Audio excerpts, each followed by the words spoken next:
شریعہ میں کہاں لکھا ہے کہ آپ ایک جانور کو ماریں، حلال کریں، اسے کھائیں؟ جب قرآن اور اسلام کے بارے میں تمہیں کچھ پتہ نہ ہو، کچھ علم نہ ہو، کچھ گیان نہ ہو تو کچھ نہ بولنا ہی بہتر ہے، لیکن تمہیں خاموش نہیں رہنا ہے، تمہیں کچھ نہ کچھ بولنا ہی ہے۔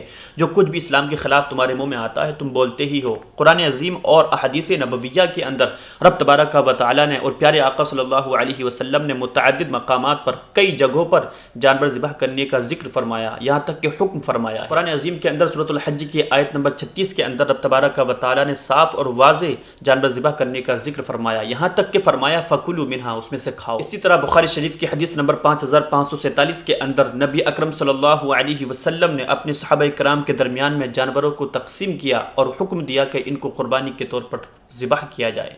میں نے مولویوں کی ویڈیوز ٹویٹ کی ہیں، وہ بولتے ہیں شریعہ میں کہیں نہیں لکھا ہے کہ ایک جانور کو آپ تڑپا کر ماریں۔ اگر تو کسی مولوی نے یہ کہا ہے کہ کسی جانور کو تڑپا کر نہیں ذبح کرنا چاہیے تو بالکل درست کہا ہے، کیونکہ اسلام کے اندر جانور کو ذبح کرنے کا ایک پروسیس ہے۔ اس کے شہرک کو کاٹا جاتا ہے، اس کی سانس کی نالی کو کاٹا جاتا ہے تاکہ اس کی جو خون کی فراہمی دماغ کو ہو رہی ہے وہ رک جائے اور جانور کو کم سے کم تکلیف ہو۔ اس لیے بھی کہ جانور کے اندر کا جو خون ہوتا ہے وہ باہر کو آ جائے، کیونکہ خون کے اندر زہریلے مادے اور بیکٹیریاز ہوتے ہیں۔ اب ظاہر سی بات ہے، خون اگر جانور کے اندر جم گیا تو اس کے اندر بیکٹیریاز بھی رہ جائیں گے جو کہ انسان کو کھانے میں نقصان پہنچا سکتے ہیں۔